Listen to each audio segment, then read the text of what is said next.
Okay. Hello, everyone. So thank you for joining us again. For anyone that didn't make it last week, um, this is the Flow Cytometry Core Facilities virtual classroom that we're hosting on a weekly basis. So um, last week, what we did is we held our first class, which was on the basics of FlowJo in the Flow Cytometry Core Facility. And we're just doing this virtual classroom to make sure that we reach out to everyone, not only at MSKCC, but also, all of our cytometrists globally, to make sure that we're here as a resource for you for education and flow, as most of us are working from home. That being said, I hope everyone is staying safe and continuing to stay safe, and their loved ones and family are doing the same. Okay, so we'll get started. We're just going to go over a couple of slides before we get going with FlowJo in and of itself. So as you can see, we're going to be talking about compensation today, and it's hosted by the Flow Court at Memorial Sloan Kettering Cancer Center. Okay. So for anyone that's not familiar, just very briefly, I wanted to make sure that everyone's understanding spillover in cytometry and why we have to do compensation. Okay. So, excuse me.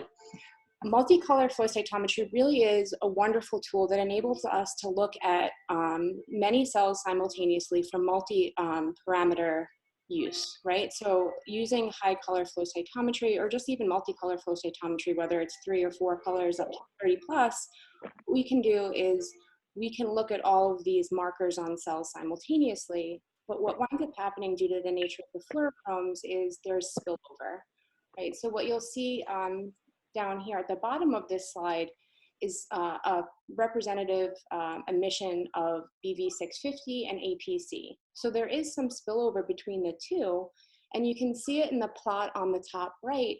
When you look at uncompensated data, you have single positives that look like they're double positive due to the lack of compensation in that file. And on the bottom right, you'll see once we correct for that spillover, we see nice, well-identified single positive populations. So that's the aim of what we're looking to do today in FlowJo, just for anyone that's not super familiar to be able to understand our goal. Okay, so what are we going to be talking about today with compensation? First and foremost, calculating compensation. We did go over it briefly in the introduction class last week on the 27th, I believe. We're going to dive a little bit deeper into it, or a lot deeper into it. We're going to talk about incorrect compensation and how to identify it. If it's not very obvious, how to do a statistical check of the compensation, right? If you have multiple different panels that you're trying to analyze at the same time, and you might have different fluorochromes where you need to do group specific compensation, excuse me, we're going to go over that, some common mistakes, and more. Again, just like last week, we're going to just mention some important links. So FlowJo has been wonderful, and they're providing a license due to the COVID-19 pandemic and most researchers working from home, or a lot of researchers working from home. So please go visit that website for a license to be able to utilize FlowJo during this time if you're working from home. The Flow Cytometry Core Facility website is fccf.mskcc.org. We have our Twitter where we're making announcements in regards to webinars, virtual classrooms such as these, and a whole host of other content, and I'll show you that a little bit later. Okay, ISAC is a great resource for cytometrists worldwide, and we thank them because they've actually made Cyto University free and available in its content for people worldwide as well during this time. Okay. Flow Repository is a nice resource for anyone looking to analyze flow cytometry data sets, and they might not have them at their convenience. So if anyone is looking to download some FCS files that are available for free, they can go download these Flow Repository FCS files and get some practice in FlowJo. Okay. Again, Cytometry Part A is the cytometry journal, and the Wiley link up top is going to take you there. MetroFlow is our local New York, New Jersey regional flow cytometry users group. We have meetings twice a year. We have a vendor meeting that's actually now going to be in July. And we also have our yearly meeting in October. Okay. The YouTube link is actually going to reference you to a really nice tutorial on how to turn text or image files into FCS files, which is how I made that nice little compensation plot that I was very proud of, honestly, because as you'll see as we do the talk, it's actually not correctly compensated. And lastly, we want to show you the FlowJo link. So they were very kind to provide us some data files. And for anyone that's not aware, they are a newer company that has some novel dyes available for use. And they were kind enough to provide us with FCS files that we can use for this tutorial, for this virtual classroom. And you'll see it a little bit later. So thank you to FlowJo. Okay. Rui Gardner and myself are available if you have any questions. So it's gardner.r@mskcc.org, and he's the head of the facility at Memorial Sloan Kettering. And then I'm the manager of the facility. And I'm sorry, I didn't introduce myself, so I'm Kathy Daniels, the manager there. And my email is DANIELK1. It's not an L at the end of that. So it's danielk1@mskcc.org. That being said, I stress that throughout the talk, if anyone has any questions, that they use the chat function, and Rui is here as well, and he'll be moderating those questions and chiming in to address those questions. So for anyone that does need anything clarified or has any questions throughout, please don't hesitate to use that chat function to be able to ask questions.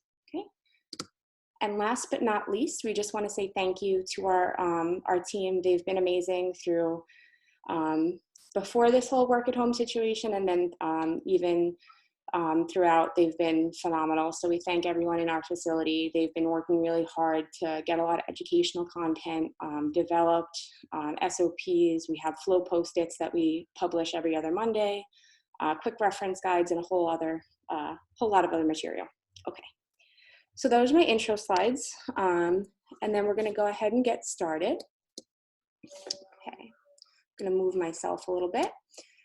So for most people, if you've already watched the intro class, you'll know this is the little icon for FlowJo. We're just going to open it up, and for anyone that might not be aware at this point, most licenses have transferred over so that we're using a portal ID to go ahead and sign in. So this is web-based, and what you should see when you come in is an option to sign into portal.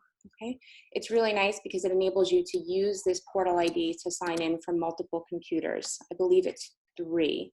You can't use them simultaneously, but it enables you to work from home, from the lab, from your office, if you have different computers. Okay, so I'm going to go ahead and sign in. Hopefully I remember my password, and I do. So you'll see it's going to change here, and it went from unlicensed, and you can only use demo files, to allowing you to be able to go ahead and drag in your experimental files. So I do have 3 data sets today. Okay, so those 3 data sets are going to go over a couple of different things in regards to compensation. The first one that I'm going to bring in is just a general experiment. So for anyone that's not familiar, all you have to do is drag in a folder, and what's going to happen, it's going to create, bring all of those FCS files into all samples, okay? Most often what will happen is FlowJo will recognize if it says compensation in the sample itself and put it in the compensation group automatically. It doesn't always happen, and that's okay. I'm going to show you a little trick to be able to identify which ones usually are the comp files for BD acquired data at the very least. Okay, so what I'm going to tell you as a little trick is what you can see right here with the naming. It actually says compensation controls in it, so that's very obvious. The less obvious factor in that is if I hover here on this box, there's no compensation matrix, okay? If I hover on one of the specimens, what you'll see is that there's an acquisition defined compensation matrix there, okay? Now I know that these are DIVA files. We went over it again in the basics class, there are methods to be able to determine which cytometer this was run on, and I would encourage you to reference back to that basics class. But I'll just tell you that this was acquired and compensated using DIVA. But I want to go ahead and redo it. So what I'm going to do is I'm going to take all of those files. Okay, I can just hit Shift so that I can select multiple files at once. And then I'm going to hit Command on the Mac to be able to go ahead and select multiple other files. And I'm going to drag that up into compensation. Okay, so now you'll see in that compensation group, I have all of my single colors.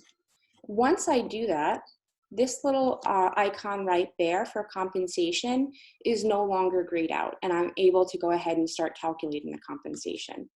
If, I should have showed you this before, I go ahead and remove those, what I want you to keep an eye on is all samples. So it's at 20 and it's staying at 20. So even though I removed it from that group, those FCS files remain in the workspace in and of itself, okay? So you don't have to worry about losing those files if you're moving it or deleting them from any specific group, okay? But if I highlight on that compensation, you'll see that this is grayed out. So if you're wondering why can't I compensate, it's because you need the appropriate files in there. So I'll go ahead and I'll redo what I just did to bring the compensation files in. Drag that up, okay? And now you'll see again that is highlighted again for us to be able to go ahead and start calculating the compensation, okay? So I'm going to click on compensation now. And here we are. It opens up this compensation wizard, I guess you would call it. And what I'm going to do is I'm going to go ahead and I'm going to check to make sure that everything is correct. I'm going to check the gating. We're going to check the files to make sure they match up and go through everything that we need to, okay? So what I like to do first is kind of, if I can, drag that down a little bit to give me a little bit more working room, okay? So what you'll see is it automatically detects, based on the parameter name, which sample is appropriate for that single color. So here you'll see the parameter is APC, and that's from the instrument. And the sample is comp control APC. So it's an intuitive software in that it says, okay, I recognize that APC matches with APC, so let's put them together, and that's the correct single color for that parameter, right? If I scroll down, I see that there are a couple of parameters that aren't looking so great, because what you'll know is that, or what you'll learn throughout this training is that when it's showing up with this little green icon right here, it's okay. Things are matching up, it makes sense, there are enough events and all of that. So what I'm gonna do is I'm just gonna check and say, what's going on here, okay? That PE Sci5 says it's missing a negative population. The PE Texas Red also says it's missing the negative population. So that's okay, we can handle that as we go along and do our analysis, but at least I know that the PE Texas Red matches up with PE Texas Red, PE Sci7, PE Sci5. All of these should be the correct single colors. And if I drag this out a little bit, I should make it easier for everyone to see. So I'm just going to double check all of those. We see 650, 605, 510, 421, Alexa 700, APC Sci7, and APC. So from the perspective of having the correct single colors, we're looking okay. All right. Now what I'm going to do is I'm going to go through and I'm going to check to make sure that the gating is correct, both by scatter and also to make sure it's correct for the positive and negative populations. Because what's critical in any flow cytometry experiment that you're doing is to make sure that when you compensate, that the correct positive and negative are selected. And we discussed it again on our last virtual classroom, but a very common mistake that will happen is that people might mix beads and cells, and they'll notice and see that the comp might be a little bit off because they haven't referenced the correct autofluorescence or negative for that sample. Okay, so first we see the APC. I'm just going to double check, click on this first one to show you how I can make edits to this. But if I double click right here, and I move that little size annotation right there, you can see the gate is very clearly around my bead population. So that is looking okay. If I have to make any changes, I can click on an individual node and make those changes if it was in the incorrect area, or if I thought that it might be more appropriate to modify that gating at all. I don't have to for this sample, so I'm going to X that out, but just so you know, that is an option for you. And typically what you should see is the percentage of events that are showing up within that gate should be, I would say, at the very least higher than 50%, unless you have a lot of background or the voltages aren't set in the appropriate way. You do want to make sure that you're out around the bulk of the population for beads or cells, okay? So I'm going to X that out. And then what I'm going to do is I'm going to double click on this histogram right here. And what you'll see is we have a positive gate around the positive APC, and we have a negative around the negative APC, okay?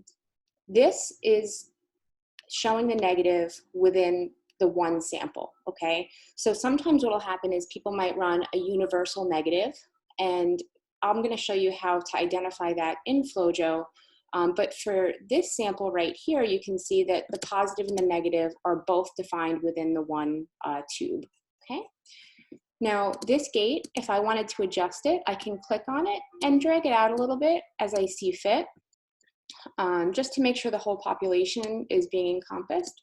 If I was a little bit more strict and I had it around the brightest part of the peak, that wouldn't give me any issues, okay? But what you will notice, I want you to take a look at this little green circle right here for APC in the parameter quality check, because as I'm adjusting this and as I'm making it higher and higher, it's fine, it's fine, it's fine. And what's gonna happen is I'm gonna hit a point where this is now red. Why is that happening? Okay, as I hover over, it's telling me the population actually does not contain enough events, right? So the APC positive does not contain enough events.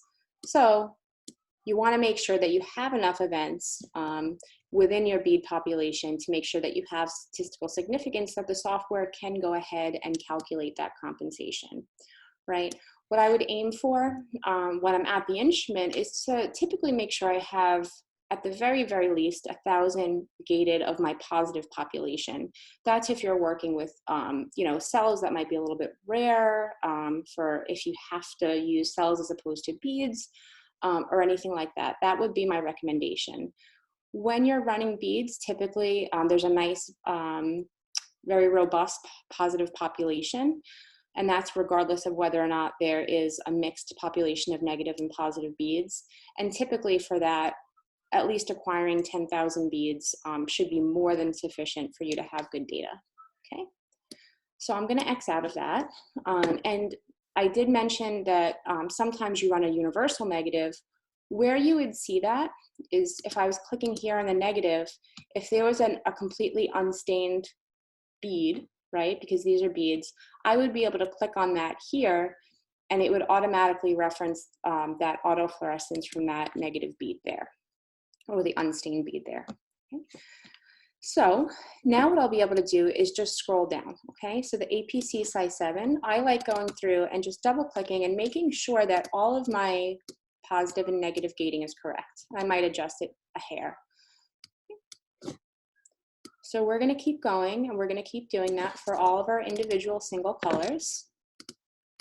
Okay. Go there, keep going.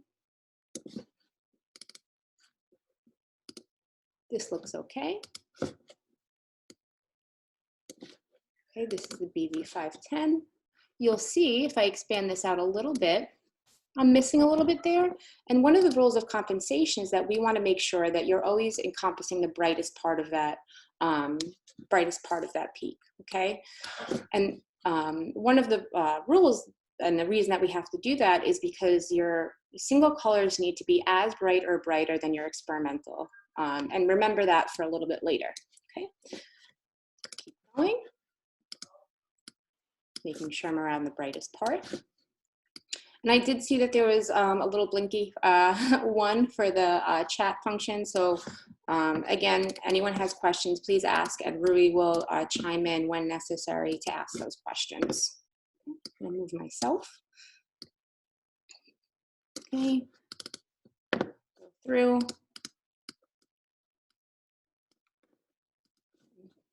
Being patient with me, I appreciate it, thank you. Now we're getting to the point where we're at PE Sci 5.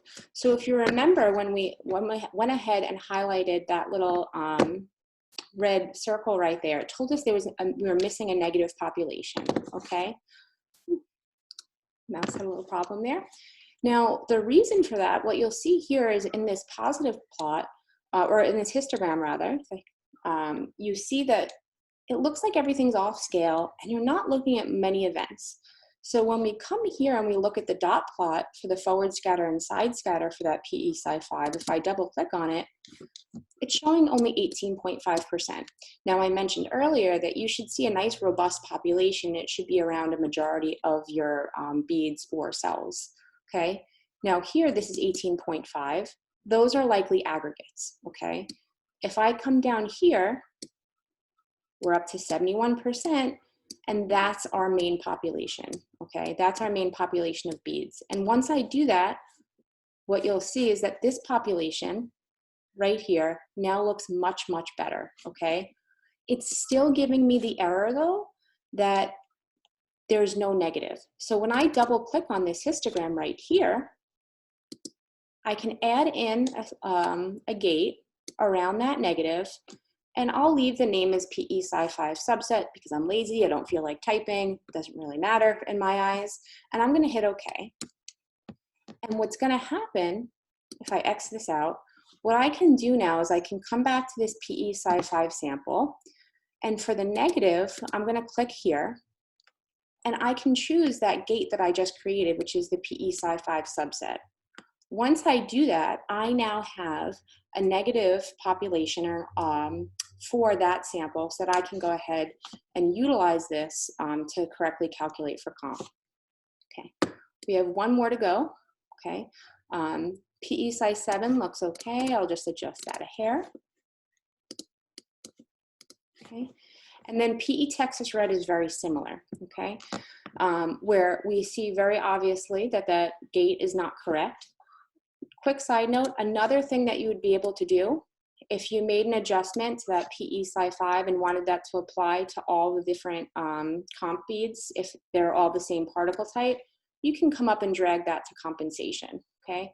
I'm not gonna worry about that now, but that is an option that you can do. I'm gonna go ahead and manually adjust. And what you'll see is I accidentally did create a sizing gate under that. It's not really gonna impact the analysis, but I'm gonna delete it in the workspace because I want it to look pretty, okay? I'm gonna come up here. I'm gonna edit that again. And now what you'll see is it actually automatically referenced the negative. We don't have to manually draw it in, but I'm still going to edit it to make sure it fully encapsulates that negative and positive population. Okay. Now all of those little icons for status are green. And what you'll see is up here, it says finalized, which means I can go ahead and view that matrix. If it was incorrect, Kathy, can I, before you go on, can I just ask a few questions that were asked here? Sure. So one of the questions here is what changes when using in universal unstained cells or the negative fraction of each single stained samples for the negative signal? Are there instances when one is preferable? Yes, so that's a very great question. What I would recommend for, or what I would say for that is there are circumstances that you're going to run into where maybe you're using different bead types, right? So some people might think, oh, I'm just using beads, so it doesn't matter. I'll just throw beads in it as a universal negative. But what you'll notice is if you don't do a correct washing, if you don't use all the same type of beads, what can happen is your negative population might actually, that might cause some issues. So what I would suggest is if you have the appropriate staining conditions where you've done the washes, say for ultra comp that have an internal negative, and you're not seeing any increase in the background, you can go ahead and just use that internal negative to each tube.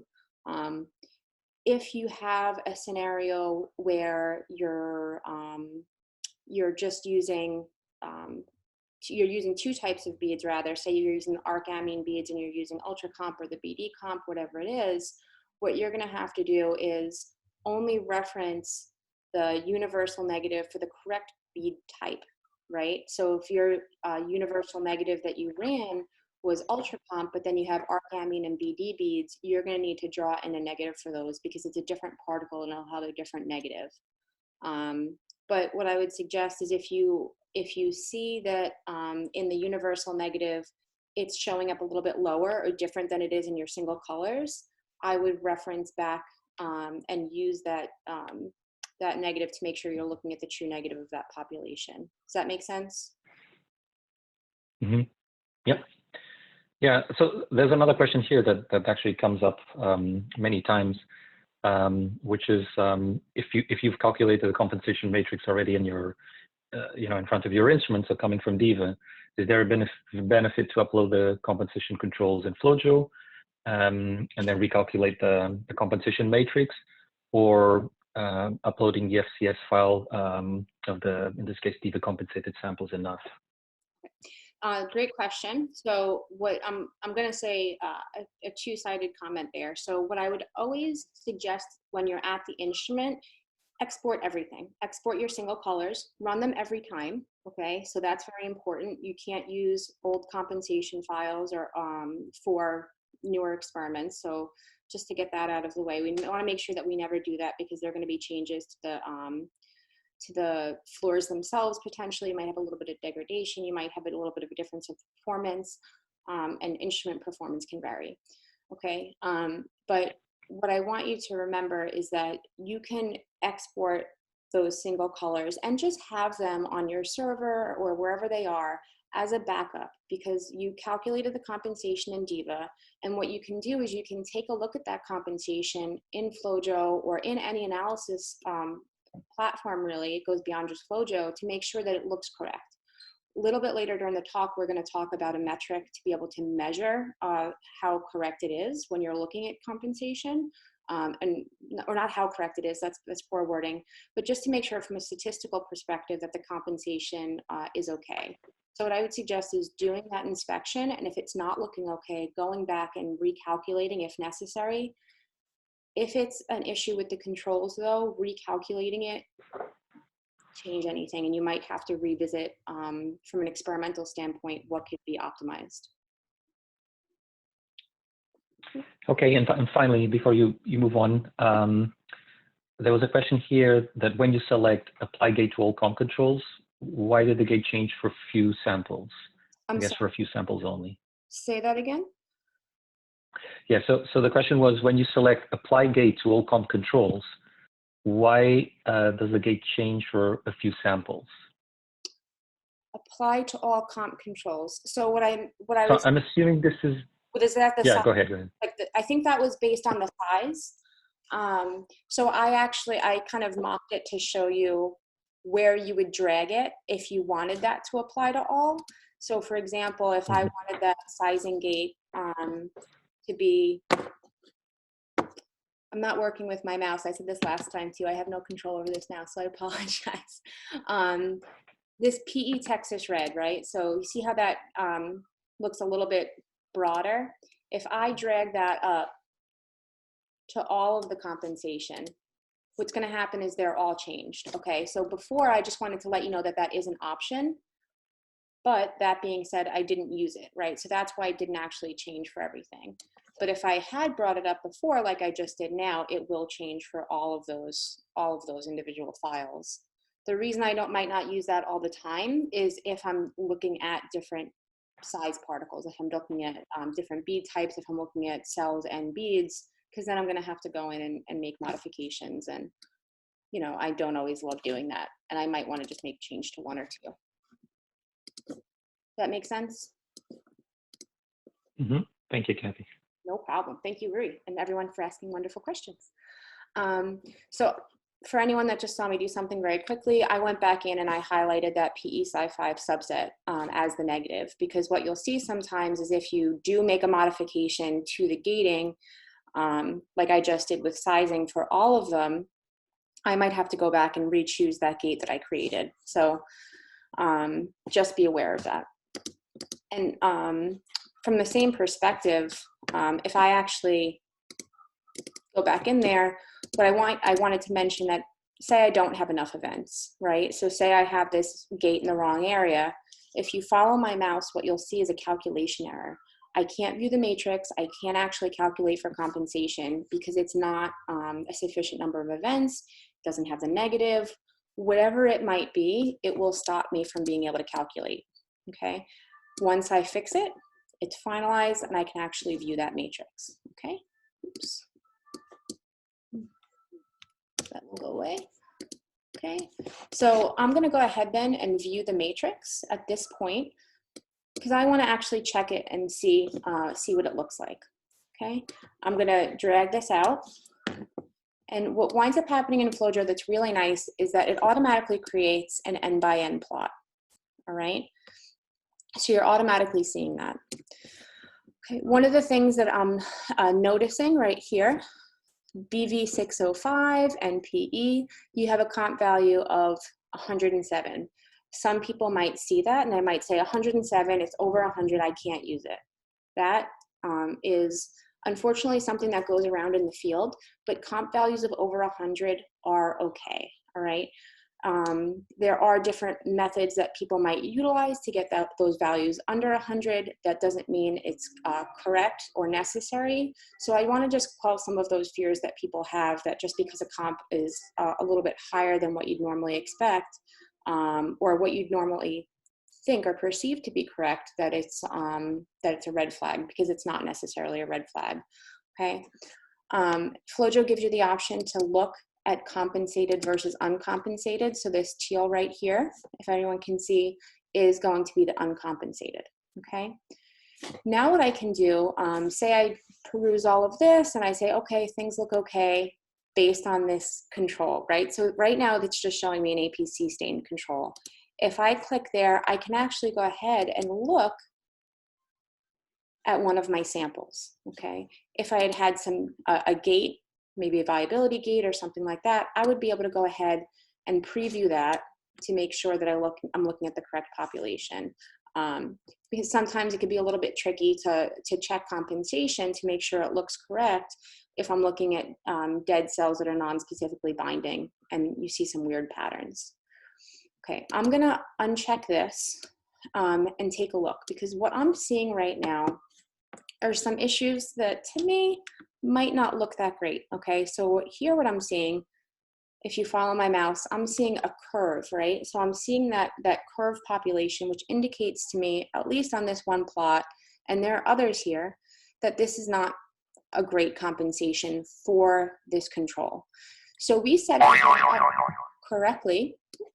Everyone heard that, hopefully save it. I'm gonna hit close, and it didn't close out of the software. Sometimes you might see a little bit of a, you might see that error message from FlowJo. So it always is a good idea to save your workspaces as you're going along. So let me just do that quickly since that happened, just to make sure we don't lose our work, okay? Okay, and I always, this is something I didn't bring up last time, I always go ahead and put it in the same group where my FCS files are, okay? So I'm seeing that there's an issue with this compensation, all right? When I go to, when I go to all samples, what I wanna do is I wanna be able to see quickly what's going on here, what's happening, all right? So I actually am going to tell you what's happening because I was with the researcher as they were running this for sake of time, but I want to be able to see very quickly with these samples, you know, if I start opening up some plots, what do I see? So right now, if I hover over here on all samples, I see that the comp matrix was from Diva, it's the acquisition defined, and I'm gonna adjust it to the one we just created. So I can just take this M, and if I drag it here, that's applying it just to that one sample. If I apply it to all samples, oops, it's going to apply to every single sample there. So just to let you know, that is an option, okay? And if I go ahead and I open this up, I'm not gonna pre-gate on anything just yet, but let me just take a look at two parameters. So I'm going to look at FTSE, and I'm going to look at BV421. Okay. So here, what are we seeing? We're seeing that pattern I was just talking about where things are kind of curving completely over, indicating that it's an issue with compensation for this file. Now, I've been doing flow cytometry for a few years now, a little over 7, I believe at this point. And when I first look at this, what I see is, okay, it says BV421, right? But BV421, if we're looking at an antibody, does not typically have a pattern like this. I know, based on looking at a lot of data, that typically when you see a population here and a population there, and it's pretty linear, and you have double the amount, that looks to me as if it's a DNA binding dye, right? So we see 2 different quantities of DNA, and they're typically double. So if you have the G1 and G2, or cells with different amounts of DNA, right? So right away, to me, I'm saying, okay, that's actually DAPI and not BB421. So I think this researcher actually accidentally or unknowingly made one of the errors in compensation, which is that we want to make sure that we're always bringing the same exact fluorochrome for the compensation that we have in our experiment. So to that point, I'm going to show you how we go ahead and how we can make a new compensation group, okay? So I'm going to go ahead and I'm going to X out of this really quickly, and I'm going to show you how to make a new group so that we can redo that compensation, okay? So I'm going to X out of this one. And what I'm going to do is I'm going to come back into the main FlowJo tab, and I'm going to create another group, okay? So the group I'm going to create, I'm going to call this adjusted comp. I want to be able to use this for compensation, so I'm going to change the role to be compensation, okay? That means when I drag files into that group, it's going to enable me to utilize the compensation function. So I'll create the group, and what I'm going to do is I'm going to go back, and I'm going to go either to all samples, and I can collapse everything. So I go to edit just to make it a little bit easier to see. I'm going to bring in all of my comp controls again into that adjusted comp. Okay, so I have 11, but what FTSE, I forgot.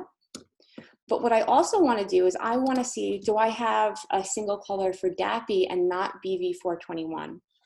And luckily, I do. So this sample just has DAPI alone. So because the researcher had great controls and had a viability alone, I can actually go ahead and salvage this. So I'm going to go back to the adjusted comp, and as opposed to BV421, I'm going to delete that, and I'm going to do all the single colors with DAPI, okay? I'm going to click here to compensate again. Okay, X out of that histogram. Okay. Now, I'm going to go through a little bit quicker this time, for sake of time, everything that I just went over, okay? So all these parameters should match up. We're seeing a little red circle here for BB421, and it's not showing it just now. Okay. So it's not telling me why that, or no, here it is, okay? So it's saying 2 different errors. It's saying the file name does not appear to match to the parameter because the parameter is BB421 through a naming, when we're talking about naming, right? So it's saying BB421 on the instrument, but we have DAPI as our sample name. We know that for this instrument, that's actually the correct parameter, so that's okay. It's just asking us that question, okay? The other thing that it mentioned before it went away is that it's asking, or it's telling us rather, that we're missing the negative population. So if I look here for the BV421, this is actually cells. So I'm going to double click on that, and I'm going to adjust this gating to include a majority of my cells, and I just know that most of that is debris that wasn't thresholded out. Okay, and I'm just going to go ahead now, and when I look at this, there's my negative population, and you'll see it's much different than it would be on beads. You're seeing a little bit of a tail, a little bit of a spread, and you're seeing this population right here for the positive. Okay, So I'm going to quickly go down and I'm going to double check the rest of our parameters. Okay, let me just adjust this PE Texas red. It's finalized. I'm able to go ahead and do it. And I'm going to actually name it adjusted comp DAPI, okay? This way we're able to really clearly identify, okay? So I'm going to view the matrix. And let me go ahead quickly so that we can move on to our next portion. And I'm going to show you now what it looks like for that same sample before. So the sample I chose before was just control 001. And this is what it looks like if I look at FTSE versus versus the BV421 parameter if I comped with a BV421 control. Okay.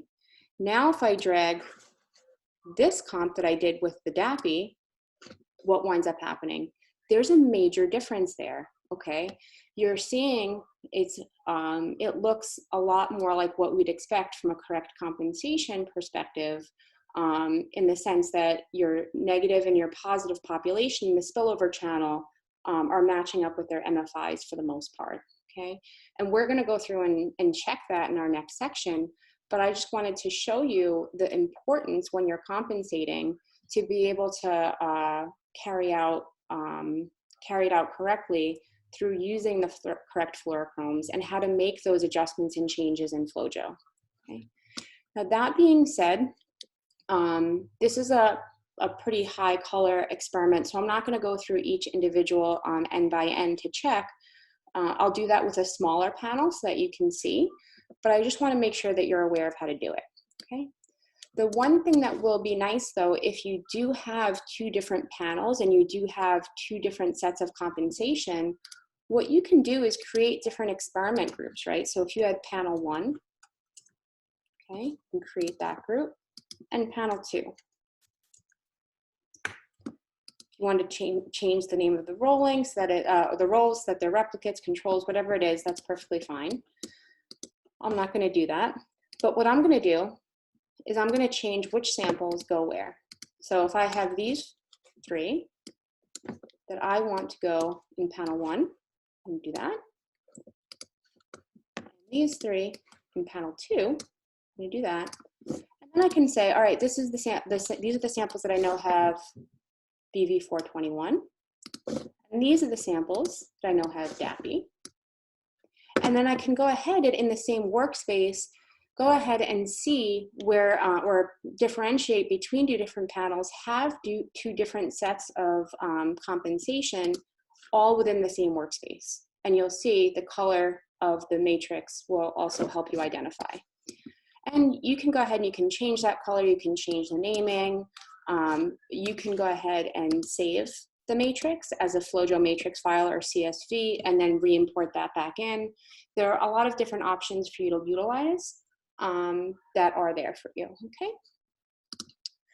So that's going over checking to make sure your fluorochromes are correct, ways to identify incorrect compensation, and group specific or panel specific compensation all in one. So I'm going to go ahead and X out of this. I'll save it first in case anyone has any questions later. And then what I'm going to do is I'm going to go ahead and X this out.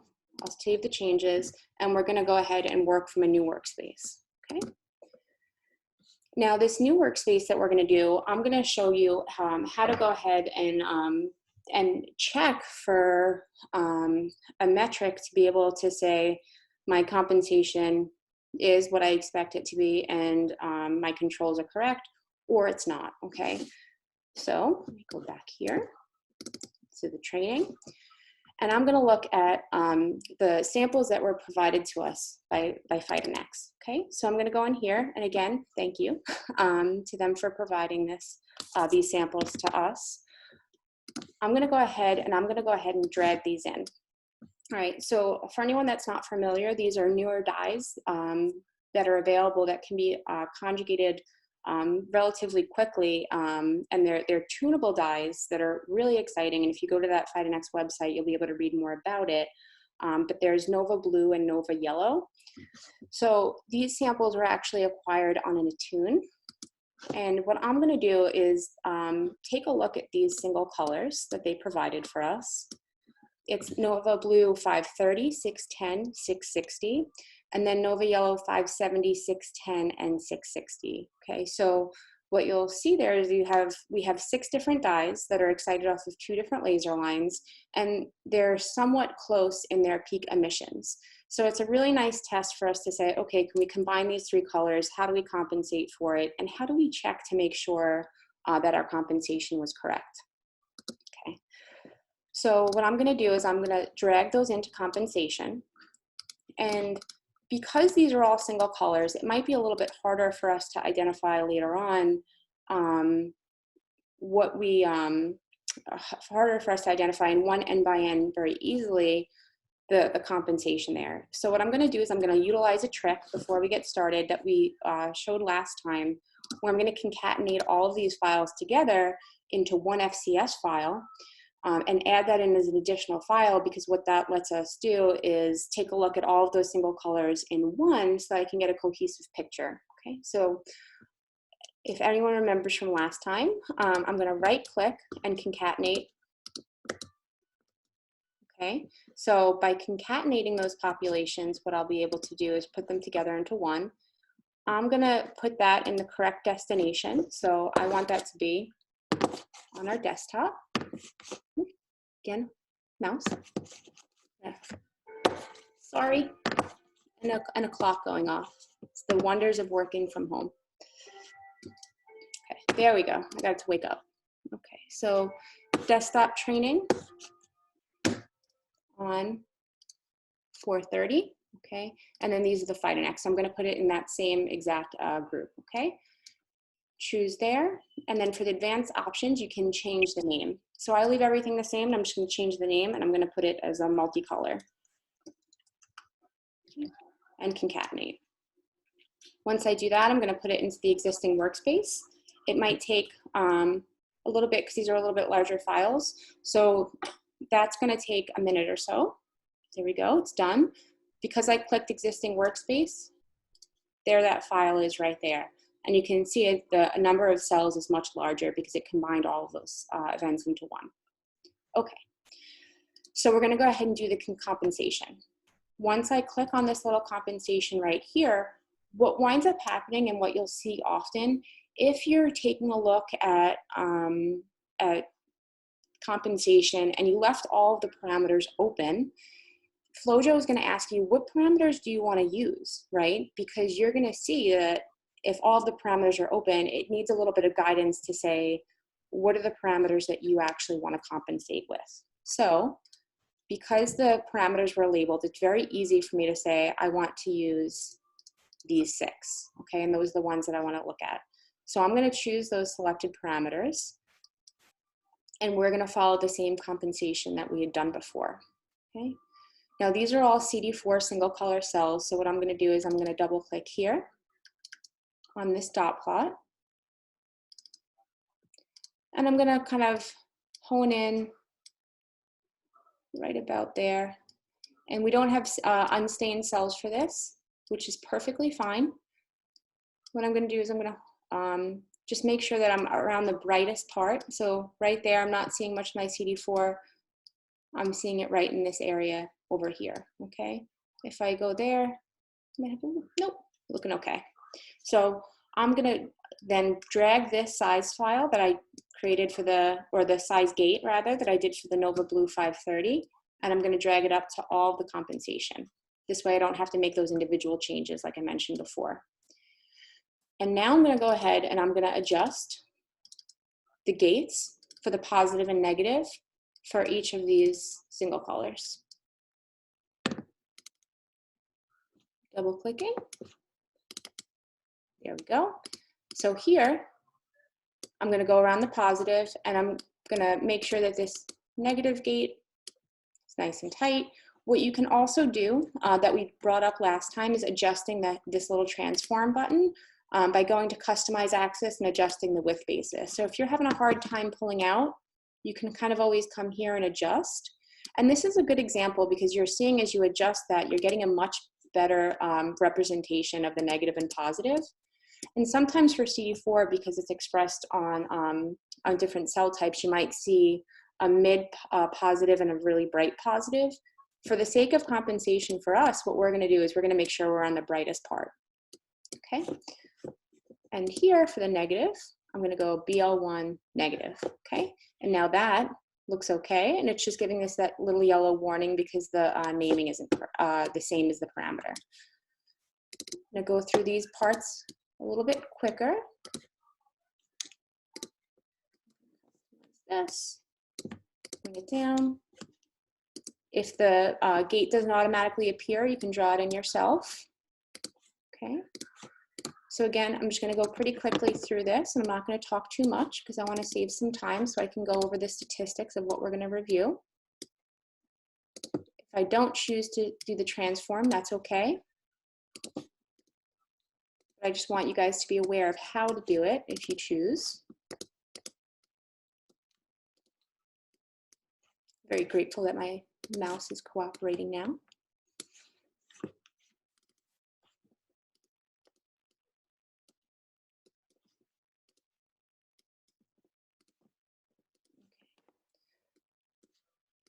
Now, what I did for all of those was I created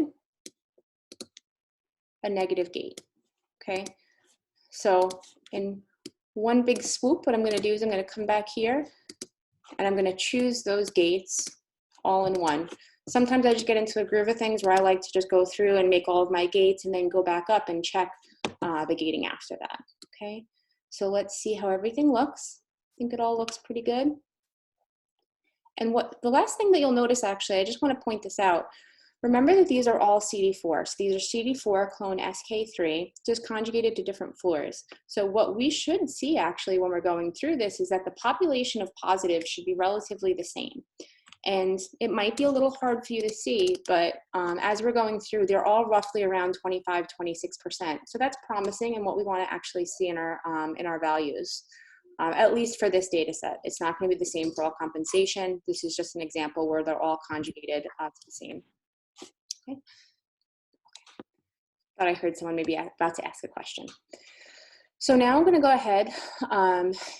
If I want to view the matrix before or if I just want to apply it, I could do either or, but I'm going to view. This way we can take a look at it first. Okay. So this is our N by N plot of all our different fluors versus each other. These are the values. And if I preview that multicolor sample, it's not showing up. Oh, just taking a minute.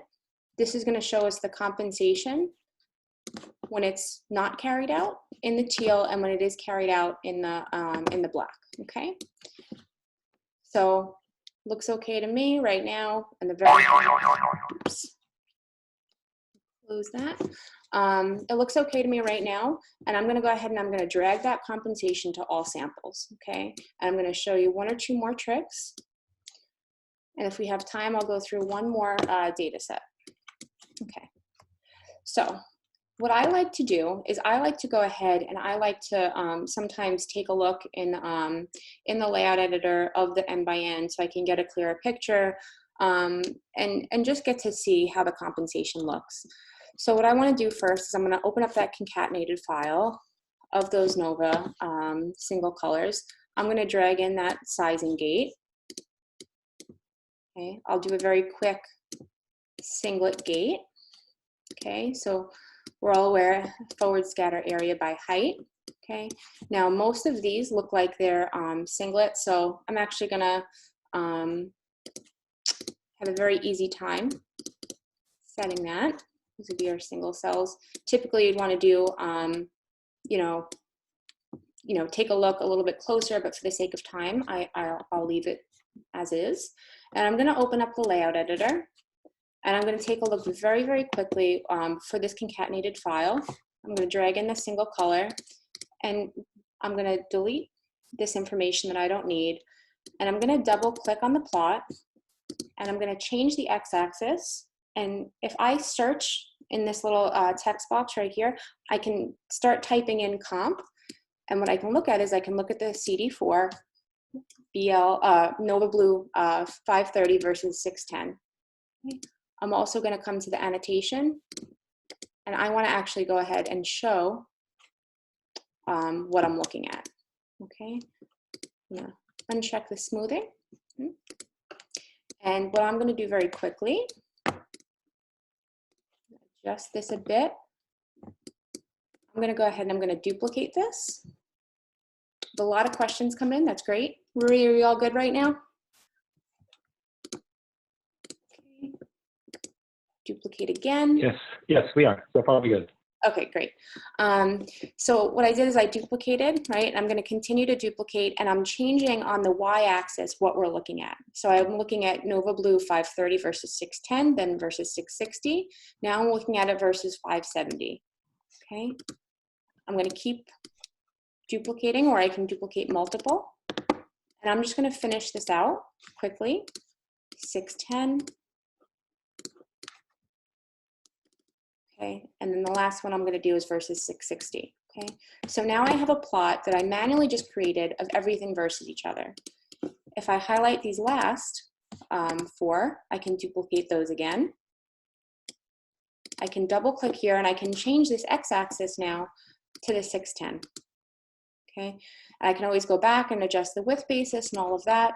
But the purpose of this is to be able to go ahead, if I desire, to do a very quick check for you guys, so that you can see in with more events what the end by end of everything looks like.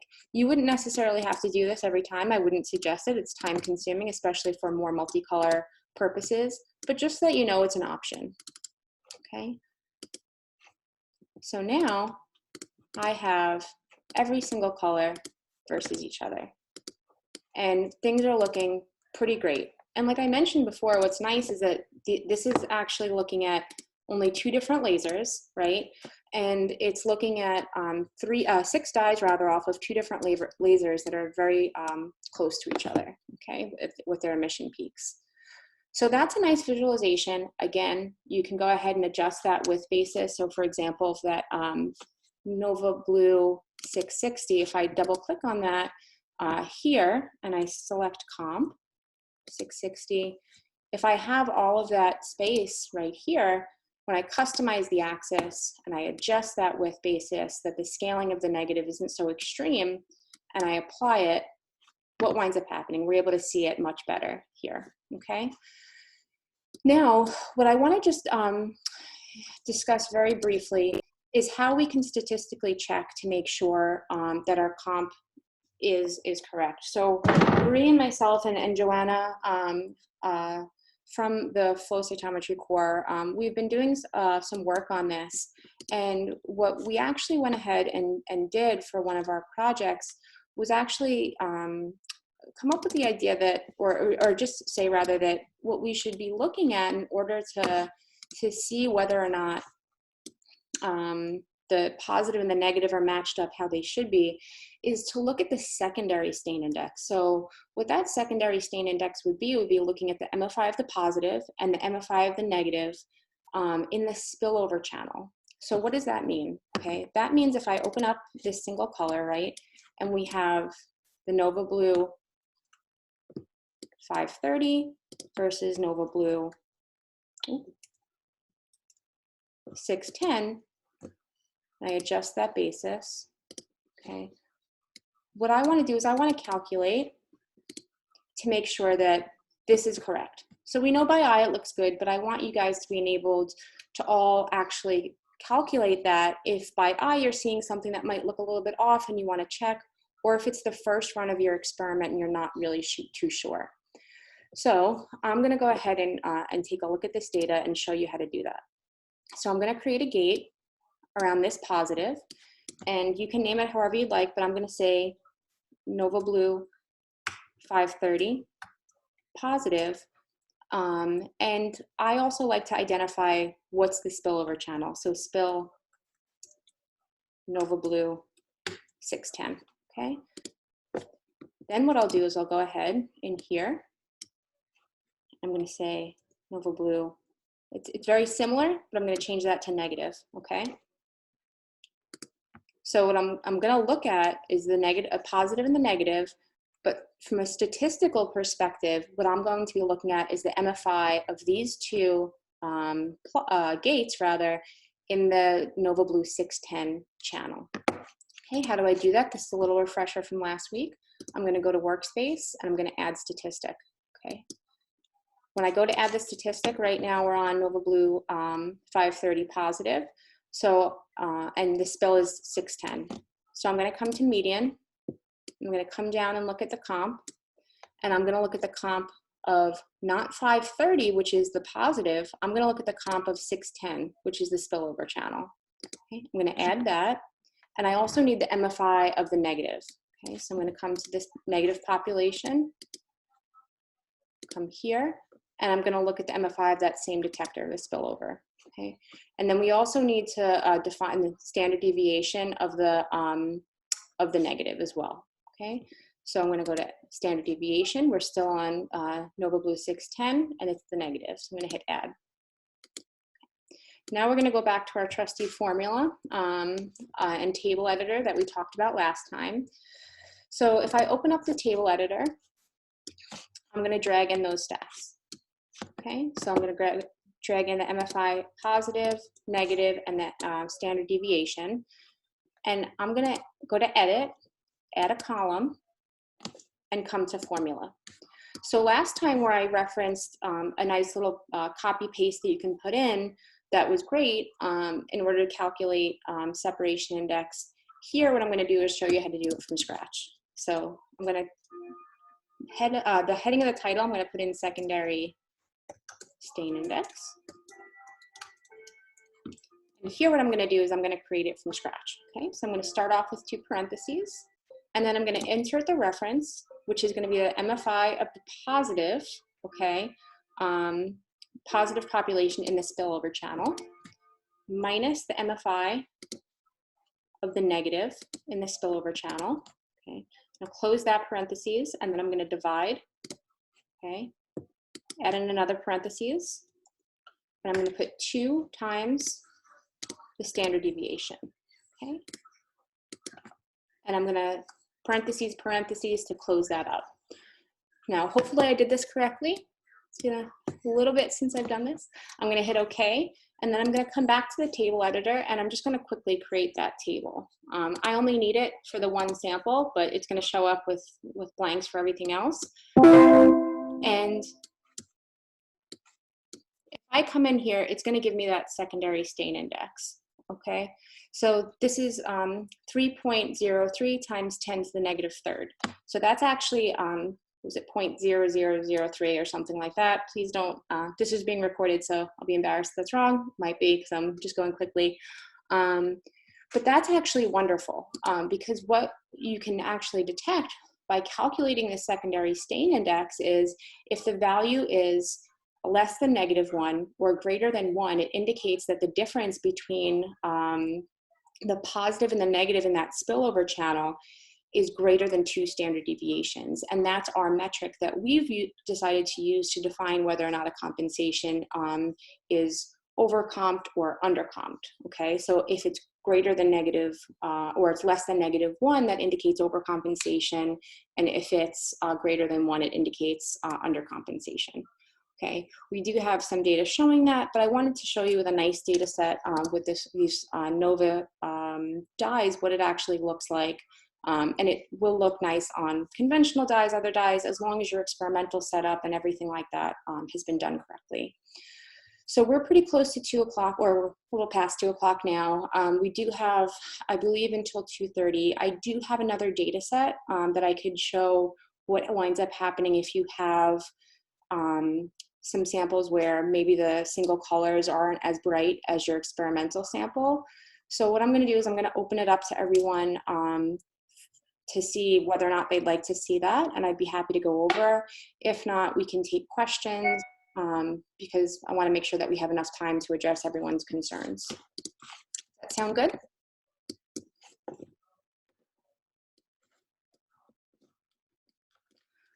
Are there some questions you think we should address, or is everyone saying that they'd prefer to go over another example of of incorrect compensation and what can happen with controls. Let's do another. So I think the silence, I think the silence means that they want to guess. Okay, great. That's to go ahead and see another example. Okay, thank you guys. I appreciate that. And again, as I close this up, thank you again to our for these FCS files that were provided to us. We're very appreciative and looking forward to working with some of these guys. Okay. So this one will go a little bit quicker, which will be good because it'll allow us some time to open it up for any remaining questions that people might have. Okay. So the last set that we're going to have, I have this compensation bright and dim. And I'm actually going to individually drag in some files for this. So we have the comp samples that I'm going to drag into comp. And then I have an experimental file that I'm going to create a group for. So this is my actual sample that I want to analyze. Okay. So that's my sample right there. Fully stained. I'm going to drag it in. I just felt like making my individual groups by name. And I'm going to delete that group right there so that we don't get confused. Okay, and again, that name of that group is the name of the file folder. Okay, so this is an example of, this is a 1, 2, 3, 4, 5, this is actually 5 color, but what you'll see in the compensation is I have some different examples where I have cells that are BV711 stained, and I have beads that are BB711 stained, okay? For the compensation, what I'm gonna do for the first round is I'm going to take out this ultra comp and I'm gonna put in my cells, okay? These, what I know off the bat is that the cells are actually not as bright as the beads, okay? And as opposed to doing all this troubleshooting and everything like that, how do I know that? I took a look at it last night for to be able to use it for this data set for today. But I'm going to do it, the compensation with these so that we can identify and pull out why that would be an issue, okay? So first, let me just show you, if I open up the layout editor, if I have these BB711 cells, right, I just do a very quick scatter gate on them. I'm not going to change the name. Okay, I'm going to take that, I'm going to close it up, and I'm going to take those that scatter gate, I'm going to drag it in, and I'm going to double click to adjust here so that it's showing BV711. Okay, now I'll come back to all samples, and I'm going to take a look at the ultra comp BV711. I'm not going to bother with the scatter gate, and I'm going to bring it in. Now, this is an overlay that we already learned about, but what you can see, and it might be a little bit hard for some people to see just from scratch, is that the beads are actually a little bit brighter. Some people might not recognize that and might think it's very similar, and I can always show you how to check the statistics of that, but I just want you to show, I wanted to show you how very minimal differences that we might not be able to pull out so easily by eye will actually cause problems, okay? So that's why I wanted to show you that. Okay, so back to the compensation, okay? I'm gonna come in here, I'm gonna compensate, and again, it's gonna have me select the parameters since I am actually not using all of these for this compensation, and there are more parameters open on the instrument. So it's FTSE, it's PE, PE size 7, BB421, and BB711. Those are the 5 floors that I have, okay? I'm going to choose those selected parameters, okay? And then here, what I'm going to do is I'm going to go through and I'm going to check again quickly to make sure that everything looks okay, all right? The BB421, I'm going to double click and I'm going to make sure that this is around the brightest part, okay? Now here, the negative is the ultra comp. Universal negative that was applied on the instrument. So going back to the question that someone had before, what I see here, this is the, within the actual tube for BB421 ultra comps, you have an internal negative, but you also have the universal that's completely overlaid, right? So you can use the universal in that circumstance, or you could use the internal negative, but it doesn't hurt to use the universal in this case. here what you'll see on the BB711, these are actually cells, okay? The cells in the beads have a different autofluorescence. So what I need to do is I need to double click on this, and I can't use this ultracomp as the negative. I need to create a gate right there. That's my BB711 subset. And here, as opposed to using the ultracomp unstained, I'm going to use that subset, okay? Go through and check everything else very quickly. Looks okay. The rest of these are using the universal negative. And I'm going to apply this to the sample group, okay? I'm not gonna check the matrix. I'm just gonna quickly open that up, okay? Now when I go to the sample, that fully stained that I mentioned before, if I create a quick scatter gate again, and I open this up, let me take a quick look at the comp of BB421 versus BB711. Okay, these two floors are going to have some overlap issues. I'm going to customize it so we can see it a little bit clearer. Okay, now what do I see? I see here, this does not look well comped, all right?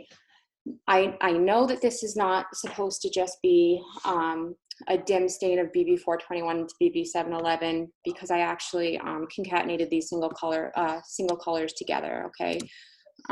Part of having to understand whether or not your data looks correct is understanding the biology as well, right? But what I'm seeing here is this compensation does not look great. If I went ahead and calculated the secondary stain index for this, this would be well over 1. So I can clearly see it by eye, but if you're not sure, you can use that metric that we just defined and we just spoke about to be able to help you pull it out statistically, okay? So to me, this indicates that there's an issue. The BB711 comp control was not correct. So I'm gonna show you what's gonna happen by putting in the sample that is brighter to this comp, okay? So I'm gonna, again, create another group. I'm gonna call it correct comp. Its role is compensation, create. And I'm going to drag in all the single colors that are the brightest, okay?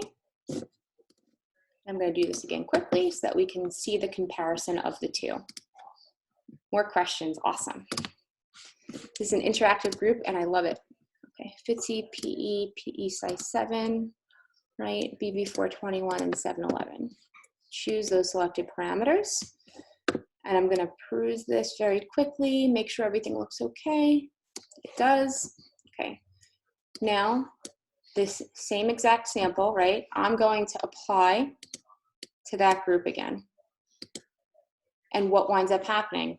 You see right there that the difference, right? Or the undercompensation rather has now been corrected, and the MFI in the spillover channel, which in this case is BV421, has now been corrected. You know, it looks much prettier than it did before when it was the incorrect, okay? So again, if I view the matrix and I go back and I looked at the one where it was not as bright and I drag that over to the sample, there's a big difference there, okay? So now we've learned 3 different things, or a couple of different things today, more than just 3, I think. But for compensation, we learned that you need to have samples that are as bright or brighter for your single colors. You need to make sure that you're matching up the correct unstained to the correct particle type. We've learned that you can't utilize one fluorochrome for another. So you can't mix PAC Blue for BB421. You can't mix Alexa 647 for APC and expect similar results.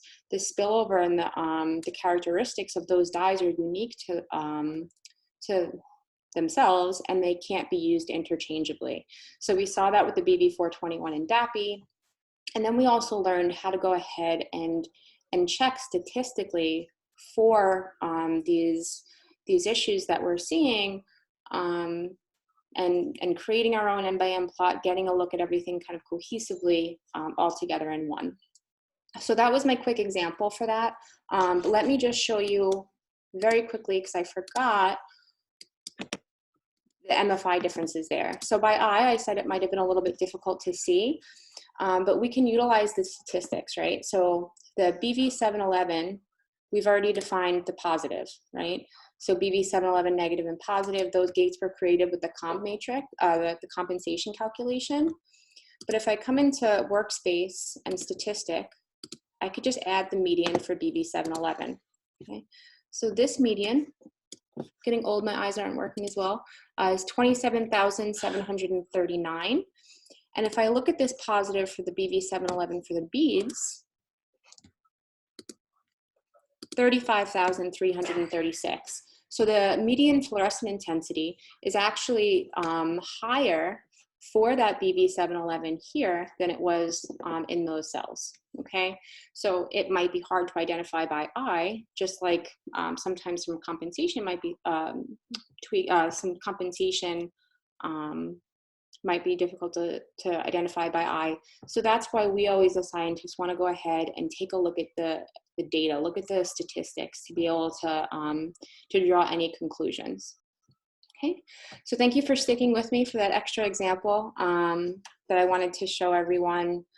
I think this has been a good comprehensive view of compensation. I'm sure there's still plenty of questions that we'll be happy to go over. Trying to not have it be as long as last time.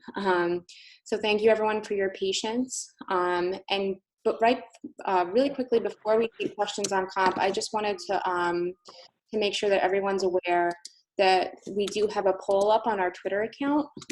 So twitter.com/flowmskcc. We're asking what topic you'd like to see for our classroom next week.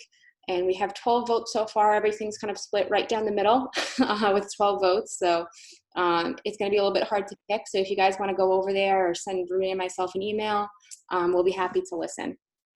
Okay, so with that, I'll say thank you. I'll open up to questions. I think most of our participants are still here.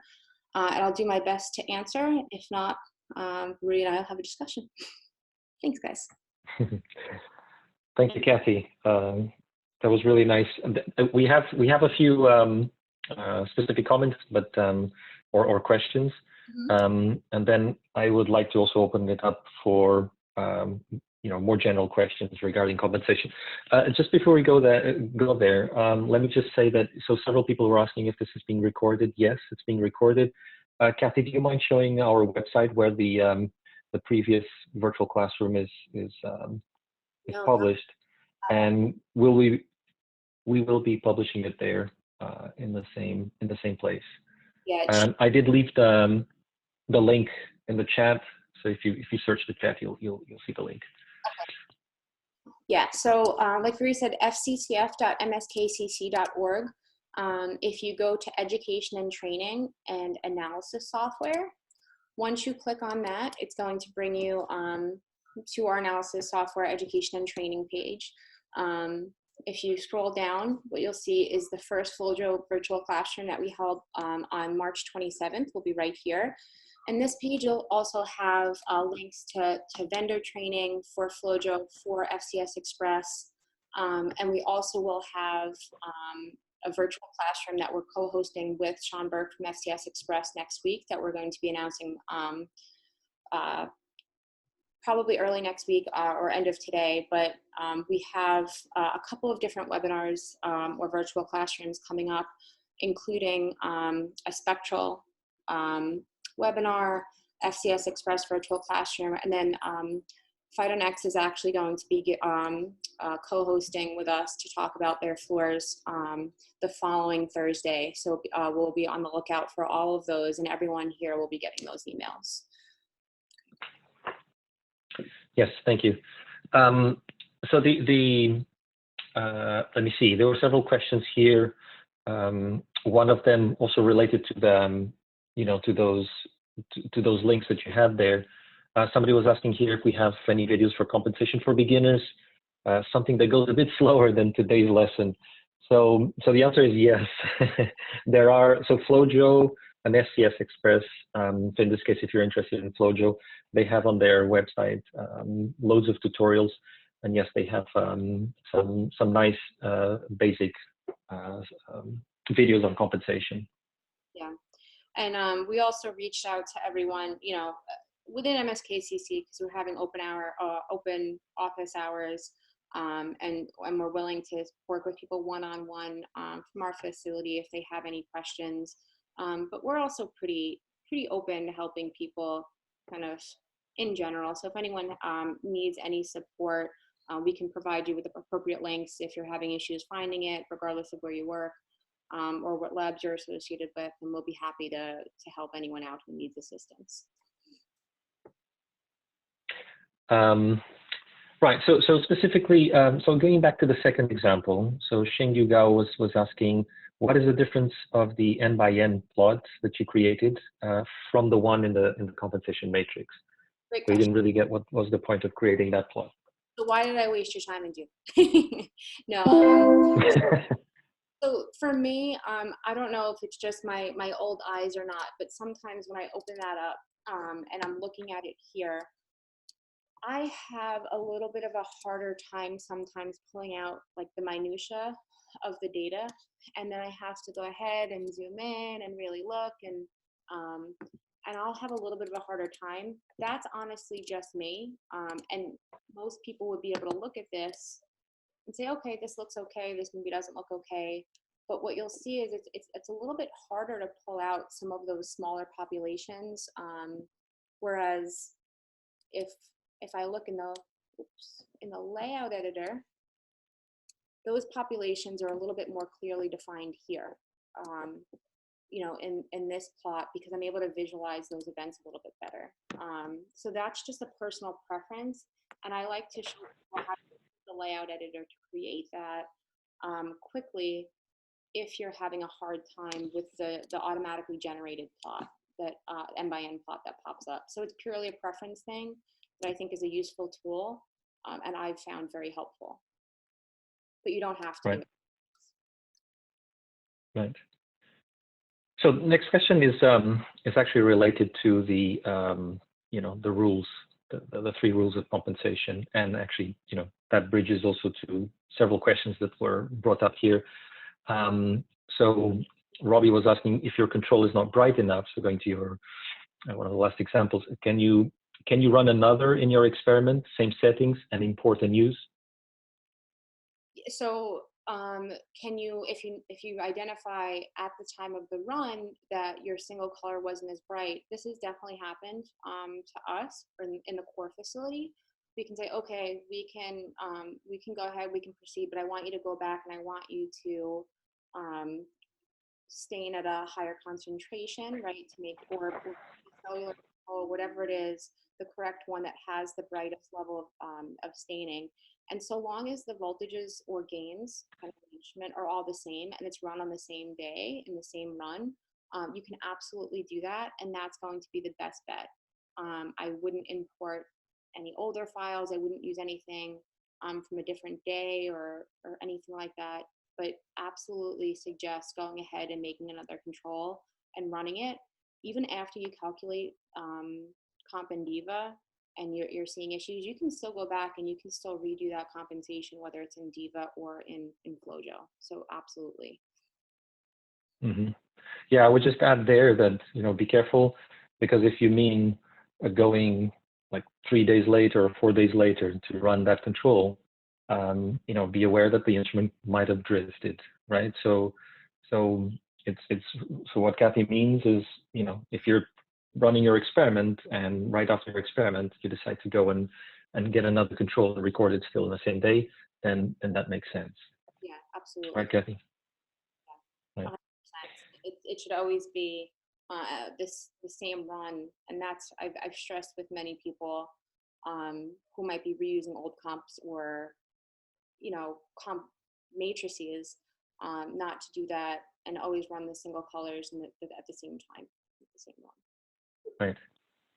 So some of the questions that came up were about, you know, using the different unstained. So sometimes there's a difference between the unstained and in the compensation control, or sorry, the negative population in the single stain control, and there are differences between that and the unstained, right? The negative population in the unstained. So I mentioned in the chat that could be for several reasons. For instance, maybe you're staining your cells with too much antibody, and so there's maybe some unspecific staining there, and there you can have some slight difference between the negative population in both of these controls. Or it could be that you're selecting different populations in the single stain control and the unstained. Right? So if you have a heterogeneous population, you're selecting, let's say, lymphocytes, monocytes, etc., everything together, then you may have a different autofluorescence there. So it's very important to use exactly the same gate that you're using in the single stain control and the unstained if you want to make sure that you're comparing the same populations in terms of negative and positive. So I don't know, Kathy, maybe if you want to explain to them the three basic rules of compensation controls, because there's another question here where somebody was saying, well, we always use beads stained with BB421 for compensating DAPI, right? And this is something that we see a lot, not only for the viability dyes, but also for many other dyes, like especially when we're talking about tandem dyes. So Kathy, if you can talk a little bit about that and clarify this a little bit. They were using, I'm sorry, I didn't catch that, cut out a little bit. They're using fluorochrome that's different. They're using. So sorry? What was the example? What fluorochromes were they using for? Yeah, they were using beads stained with BB421 to compensate for DAPI. Okay. So that's a great question. That's why I wanted to go over that with the first workspace. So I think one of the easiest ways to show why that's important, in addition to the compensation that I carried out on that first run, where someone had brought BB421 as opposed to DAPI, is to actually show you on a SpectraViewer the differences. So if you go just to Google and you do a fluorescent SpectraViewer, there are going to be a couple of different tools that pop up. It's your preference, whatever one you like. For this one, for example, because it's BB421, if you go to the BB spectrum viewer, what I'm going to do is I'm going to show you how you can take a look quickly to say, all right, does it make sense that one would be similar or different? Okay.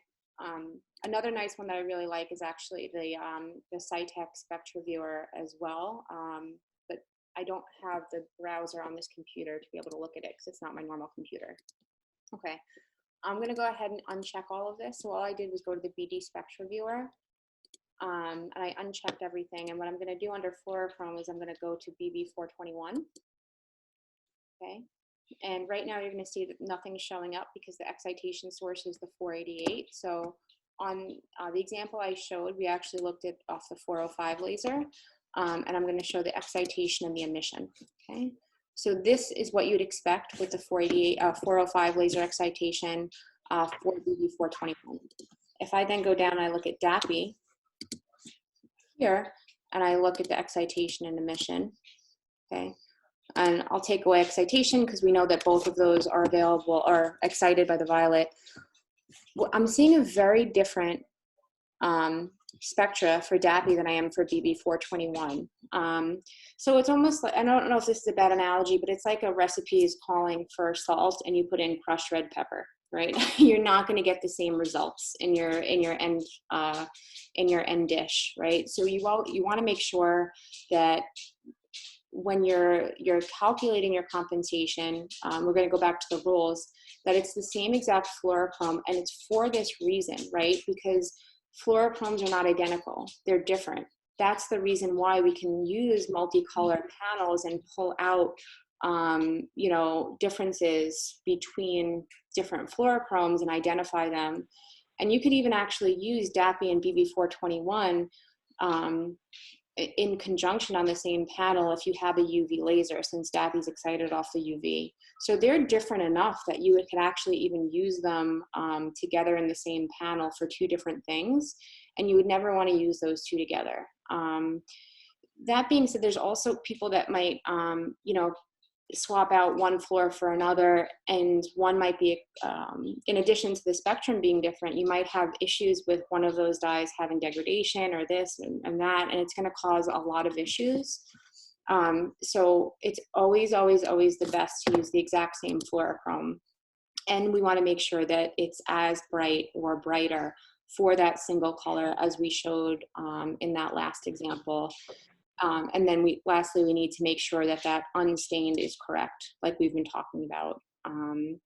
And one more addition to Rui's comment about the unstained and the gating, you also want to make the negative and the gating, you want to make sure that if you're looking at different cell types, so say you have lymphocytes that you had to use for your single color for some reason, but then you had another cell type for another single color for some reason. Not all cell types have the same autofluorescence as well. So you have to make sure that you take all of those things into account. I hope that's a comprehensive enough answer. Mm-hmm. Yeah, so and somebody's asking here, so, you know, what are exactly the three rules? So it's important to, you know, to mention them, you know, very clearly. So essentially, you want to make sure that you use the same fluor, exactly the same fluor, because it has to have exactly the same spectral signature, as Kathy was mentioning. The other rule is the autofluorescence of the negative and positive population that you're using to compensate has to be exactly the same. So you can't compare a positive bead with a negative cell, or even a positive lymphocyte with a negative monocyte, right? So they have to have exactly the same autofluorescences, because when you extract the signal, until both negative and positive population are equally negative for the secondary channels. The third rule is what Kathy was also showing in one of her examples, which is to you want your controls to be as bright or brighter than what you see in your samples. So those are the three. And typically, and this brings me to the next question, and Kathy, I'll let you also comment on this. So a few people here have actually asked, you know, well, if I'm not using the right fluorochrome, that's why I have to then tweak the matrix, the compensation matrix. And actually, there's somebody here even asking if we could suggest any tutorial for manually adjusting the compensation matrix. And so, you know, it's very important to emphasize here that you should never ever tweak your compensation matrix. And just the fact that we're using the word tweaking just shows how unscientific or non-scientific this is, right? We are essentially manipulating the data, and Kathy actually mentioned that also in her last virtual class. You are basically calculating everything based on your controls, everything that you've set up, and at the end you change the data, right, based on visual inspection. And this is not correct at all, right? So you shouldn't. If you have any differences at the end, if you see any visual differences, number one, maybe they are correct. So many times we don't know. And even if they're incorrect, this means that we've broken one of those three, or one or more of those three compensation rules. So what we need to do is, if we see that something wrong, we have to go back and check if we, all of our compensation controls are following these three rules. Yeah, absolutely. I mean, unless you have the ability to know the statistics of every single population in your head as you're tweaking that, which is physically impossible. I wish I had that ability. That would be awesome. You really can't do that. I'm going to reiterate what Rui said, because it really is something near and dear to my heart and very important. As you're making, if you're making any values, you really are manipulating data. There might be certain softwares out there that let you do a visual tweaking, like Rui is just saying, or adjust these values we're strongly against that because it is manipulating data. And unless you're being unless you're taking a look at every single statistic of every single N by N, or of the N by N of every single detector, you can't reliably say what you've done is correct. So the number one thing to always do is go back and make sure that your compensation is done with the correct controls. And beyond that, the suggestion that we make to everyone that comes to our facility, and that we'll make to everyone that comes to us, is the first time that you're doing your panel, what would be highly suggested is to bring single color beads and bring single color cells. It's a little bit of a bigger investment in time up front for the first run, but that investment initially will save you so much headache and make sure that you're able to have reliable data that's robust and reproducible, right? That's a big problem right now that's being discussed. And oftentimes in Flow, people feel like they might be able to make modifications just by eye to correct things. If someone had to repeat your experiment the way you're doing it and you had that data published, can they do it? Can they get in your head and make those changes? And do you know that those are correct? So I would stop and ask yourself those questions before you manipulate any data, even if you don't realize that it is a manipulation, right? And you're just thinking of it, oh, well, someone else in my lab does it, so I'm just going to do it. They taught me this way. I think it looks fine. It goes way beyond that. Can someone else make those, get to the same conclusions that you do? Based on that. And I've actually even reached out to some people who might not have the correct controls, just to show them, like, statistically the data changes significantly. Population percentages have doubled on rare populations once everything was corrected. And having those appropriate controls make huge differences where you might not realize. Right. And yeah, and so Kyla then asked the question, was mentioning that the reason why she was asking this is because sometimes they're forced to use beads because they have precious samples that can't be sacrificed, and that's why unfortunately we can't use cells as a universal single stain control. There are many cases where we can't use cells, but then we see differences, and actually our team has been working a lot on trying to identify why there are differences between beads and cells. But most often, in general, the differences come from if you're using a tandem die. Tandem dyes are very susceptible to degradation, and they change their spectral properties. And so if you're using and these properties will change from lot to lot. So if you're using a different antibody coupled tandem die, and from your bead control in your cells, then that tandem die has to be considered as a different fluorochrome, right, between beads and cells. They may have different properties, and so let's say, for example, you use the CD4 psi5 on a bead, but in your panel, in your cells, you're using a B220 psi5.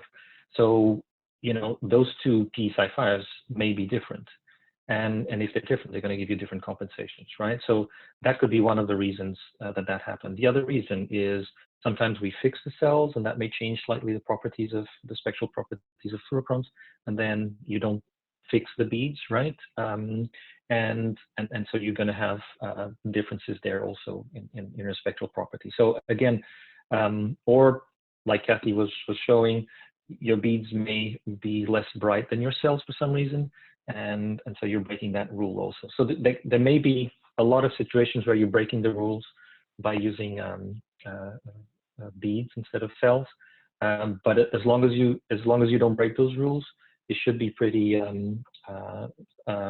well, mostly straightforward. Still, there are some differences between beads and cells, and we could discuss this much more. And again, our team is working on trying to identify why is it that even when we follow all these rules, we still do see some differences in the spectral properties of the fluorochrome that's on the beads versus the cells. But yeah, so it's very important to first adhere to all of the rules of compensation controls. Yeah, I want to follow up on that with two things. One is Bree mentioned like making sure the conditions are the same between your single colors and your experimental samples, whether it's fixation or any of that. One thing that I think is important to note that's maybe not discussed that often, when you're looking at multicolor experiments, or when you're designing multicolor experiments, for anyone that's utilizing the polymer dyes, which are any of the brilliants or super brights, any of those are somewhat synonymous in their makeup. You have to be careful that once you're using more than one of those, you want to look at and add a brilliant stain buffer so that those polymers don't interact with each other and cause some weird staining patterns that aren't expected. You need to do that in your cellular multicolor. Single color beads, you do not use the brilliant buffer. It has some impacts there, and you want to make sure that you're not using that brilliant buffer in your beads. So I just wanted to make a note to make sure everyone's aware of that. And the other thing quickly that I showed before, I showed you the plot when the BB421 and the DAPI were actually, when BB421 was used in replacement of DAPI, and when I showed you the comp, you can see it, all right, that's, that's over comp, there's an issue there. But if I hadn't known to look at that, what you might see is something like this. And I just want to draw everyone's attention to this as well, as an indicator that something's wrong. So whenever you see extreme negatives like this, that's indicative usually of potentially one or two or three things sometimes. The first thing I look at is there's a comp issue, right? Something was over-comped when you see an extreme negative. It could also have to do with something being off scale. Something being crazy high off scale can cause super negatives, and that might also tie into compensation. And it could also do with the amount of washes you do, so that's a separate thing. But when you see an extreme super negative, like this is down at 10 to the negative third, that's usually indicative of a comp issue in another detector that you might not be aware of. So just to make sure everyone's aware of that. And also, I mentioned, something being off scale. We also need to remember that these detectors that we're utilizing on the cytometers are linear to a certain point. Once you go beyond that point of linearity, the stats that you're getting for the MFIs might not be correct, and then you'll wind up with incorrect compensation. So you always want to make sure all your data is on scale as well. That's good practice in general, and one of the best practices for flow, but it will kind of cascade into different areas, whether it's compensation or population identification. Right. So yeah, and the other comment on single stain controls for fluorescent proteins that may be very difficult to find. That's true. The important thing here is that companies don't feel the pressure from most of us, right? From the researchers, because this propagation, dissemination of tweaking the compensation later. So instead of you don't have a single stain for GFP, you just use FTSE, and then you just go ahead and tweak it slightly to match.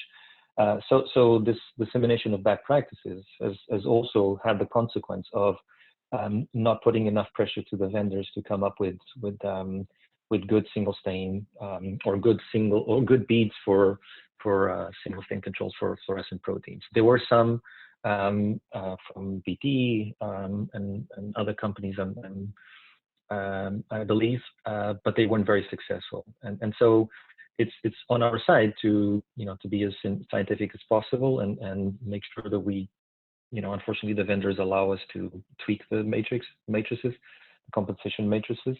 But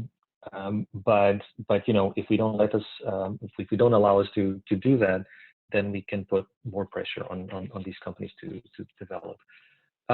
Kathy, can I ask you a question? I think this is an interesting question that Gabriela Sanchez asked. So what about compensation from when you are titrating antibodies? Will that be a must? How could I separate my negative from my positive population otherwise? That's a great question. So when you're dealing with titration, what you always want to do is want to make sure that you're having your antibody of interest, right, that you're titrating from the highest concentration, which we suggest to start off at 10 micrograms per mil, so that you're pretty much always over at oversaturation to start, and doing 8 serial full dilutions down. So typically for common floors, like if you're titrating CD3, CD45 in PBMCs, that population is going to pull out beautifully, right? So all you'll need is a viability dye and your marker of interest. So typically what I suggest to people in those cases, if your marker is, if you're keeping everything alive and you're not fixing, and you have PB421, for example, for your CD45, use PI for your viability. For conventional cytometers, you really should just be able to gate out the negative. You really don't have to deal with comp or anything like that, and then just look at your titration assay without having to worry about compensation. Now, it gets a little bit trickier if you're looking at some markers that might be a little bit more rare that you have to do some co-staining for. So if you have a marker that's expressed on cells and it's 0.1%, and you're trying to do a titration on that, you're likely going to have to put in a couple of Lin markers before that to pull that out, in which case you're going to potentially have to do compensation based on what the panel is, okay? Now for that, perfectly fine, it's doable. When you're looking at the comp for your antibody that you're titrating, use that highest concentration, and that goes back to the rules that we're discussing, where you want to make sure it's as bright or brighter than your experimental. So that would be my suggestion. If you're just doing some abundant markers that you're titrating, you shouldn't have to worry about it, honestly. But if you're doing some co-staining to pull out rare populations, it might be necessary, and use the highest titration, either on beads or cells for the comp. But all the same rules apply. I hope that was that made sense. Mm-hmm. Yes. Well, I think that's it for questions. Okay, awesome. Thank you very much, Kathy. Yeah, of course. Thank you, Brie, and everyone. This is awesome. I love doing this with you guys. And again, make sure you visit our Twitter. Oh, we have some votes. You guys are awesome. So it looks like high analysis might be the next one. There's still 1 day left, so we're gonna keep it going. We're gonna keep that same Zoom link for now, but we might have to transfer this to a webinar with so thank you. We'll see you next Thursday. Let you know on Monday what the next topic will be. And if you guys have any comments or want to reach out, let us know. I'll adjust those slides so they have those 3 rules of comp before I send them out to everyone that attended today. And you'll be able to find the recording on our website here. So thank you, everyone, and look forward to seeing you next week. Okay. Yes, thank you very much.